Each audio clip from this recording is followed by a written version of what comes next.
Now, I want to get busy on the first couple of subjects for today. Everybody that's okay, say I'm okay. Here's the first subject that I've found so interesting I want to share with you. Then I want to talk about personal development, the subject that I started listening to age 25 that revolutionized my whole life, from my mentor, Mr. Earl Schoaf. Here's an interesting subject. Just jot it down now. It's called Enlightened Self-Interest. Enlightened Self-Interest. It's a fascinating study to study the idea of self-interest. But just make this note, all of us, have self-interest. The key is for it to be enlightened so that everybody wins and no one loses. Our first interest is to survive. What does it take to survive?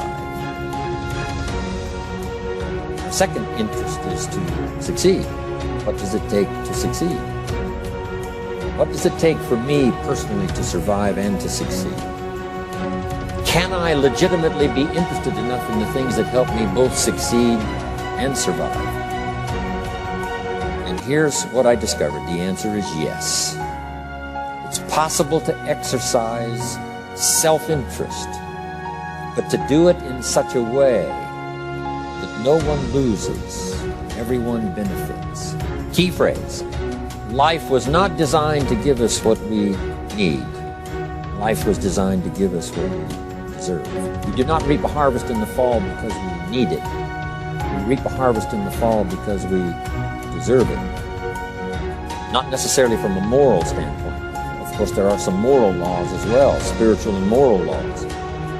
But just the basic laws that simply say if you wish to reap, you must plant.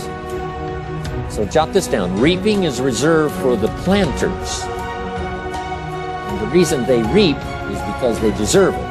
They're the planters. They deserve to reap. Interesting Bible phrase that says, if you keep knocking, you'll find open doors. Good phrase to jot down. If you keep knocking, you'll find open doors. Doors of opportunity. Doors of a chance to meet someone. Doors open for association. Doors open to find someone special. Doors open to find a unique business colleague. If you keep knocking, the phrase says, doors of opportunity are open to those who continually knock. So we don't find open doors of opportunity because we need them. We find them because we deserve them. Only those who knock deserve to find an open door. But the promise is, if you continually knock, you'll find doors of opportunity. It says, if you search, you will find. So make the note, it's good. Finding is reserved for the searchers because they deserve it. Now, at first they may have needed it, but they now know that just needing it is not sufficient. But if they need it, now they must qualify for it. The reason why you're going to be blessed with good ideas this weekend is because you've come searching.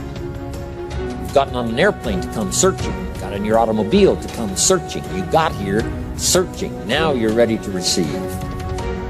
For those who search, they will find answers. They will find plans, imagination to stir yourself into action for future benefit. So if you search, to find a good idea, you must go looking and searching. You've got to go to church.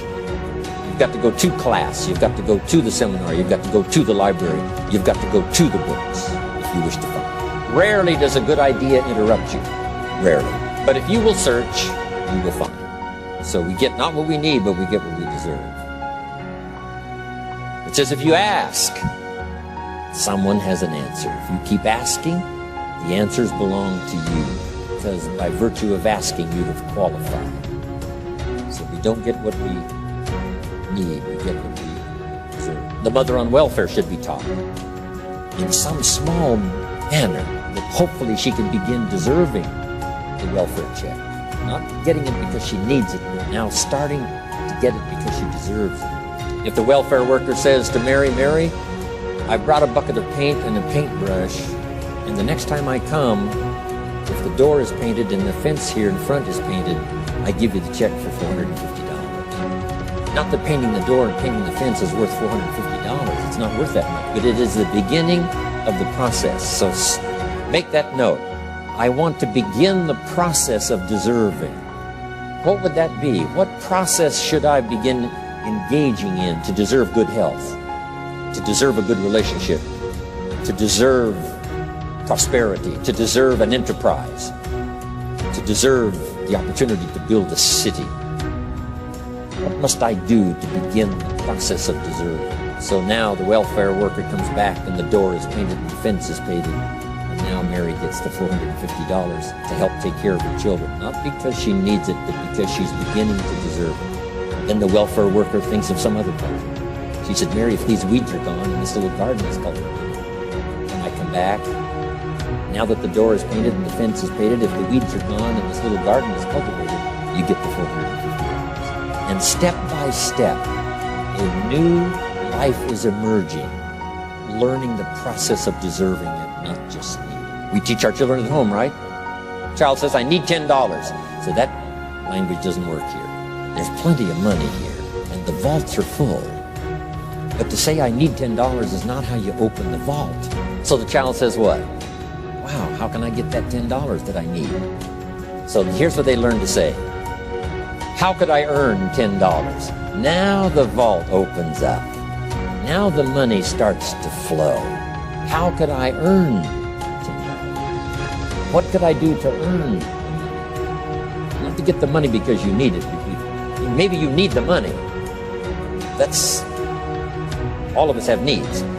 Here the key is to figure out how to open the vault, how to open the bank, how to open this unbelievable flow of resources to come our way. And here's the key: to deserve it, not to need it. You can't walk out to the fields and say to the field, I need a crop. Here's what the field says. Here's what the ground says. Who is this clown that brings me his need but brings me no seed? So jot that down. Take your seed to the marketplace, not your need. Don't disclose your need to the marketplace, only your willingness. We'll talk about that a little later today. Because the marketplace is not interested in your need, but they are interested in your seed. They're interested in your willingness to work. They're interested in your disciplines. They're interested in your eagerness. They're interested in your vitality and your work ethic. That's what the marketplace is interested in. Not your need, but your seed. We get what we deserve. Old Testament God says, if you'll move toward me, I'll move toward you. See, that's how you get those occasions to meet God. You must make the move. God could say, you don't move, I don't move. You say, well, that's arbitrary. Well, when you're God, you can make it that way. So, the law says, if you wish to receive. Now let's talk about enlightened self-interest. If you wish to receive. And we would call the wish to receive self-interest. But if it's enlightened self-interest, here's what it says. I understand that in order to receive, I must give. Receiving is reserved for those who give. Receiving is not reserved for those who need it. It's reserved for those who deserve it.